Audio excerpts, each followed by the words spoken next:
तर पिंपरी चिंचवड पोलिसांनी मोशी इमारत दुर्घटनेचा तपास सुरू केलाय। या दुर्घटनेमध्ये एकाचा मृत्यू झाल्याने आकस्मिक मृत्यूची नोंद झाली आहे। पण हा मृत्यू का झाला, कसा झाला, याला कोण कारणीभूत आहे का, या सर्व अँगलने पोलीस तपास करतायत।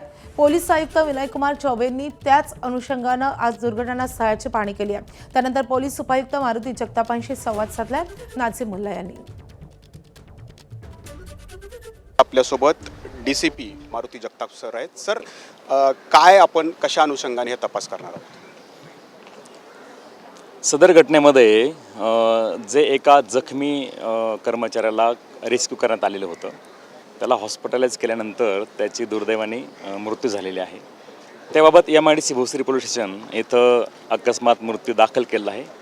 सदर प्रकरणाचा तपास पोलीस करत आहोत। त्यासाठी आपण एक सिनियर ऑफिसरची नेमणूक केलेली आहे आणि तपास सुरू आहे। सर, सुमोटो कारवाई बऱ्याचदा पोलीस करत असतात। आता यामध्ये एकाचा मृत्यू झालेला आहे आणि दिसतं इथं की बरेच नियमबाह्य काम झालेलं आहे। तर सुमोटो काही गुन्हा दाखल केला जाऊ शकतो आपल्याकडून?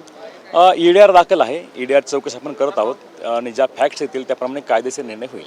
परंतु अनेकदा बघितलं आपण मृत्यूच्या ठिकाणी जे आहे ते अशा प्रकारचे गुन्हे दाखल होत असतात। तर मग त्या अनुषंगाने काही FIR वगैरे केली जाणार आहे? अद्याप कोणती FIR नाही आहे। आपण EDR तपास करतोय, त्यानुसार कायदेशीर कारवाई होईल। तपास तर दोषी कोणी आढळलं तर FIR होऊ शकते? हां, तपासामध्ये आताच्या EDR तपासमध्ये ज्या काही बाबी येतील त्याप्रमाणे पुढील कायदेशीर कारवाई होईल। आता कशा अनुषंगाने आपण कुठल्या अँगलने तपास करतोय? शेवटचा प्रश्न।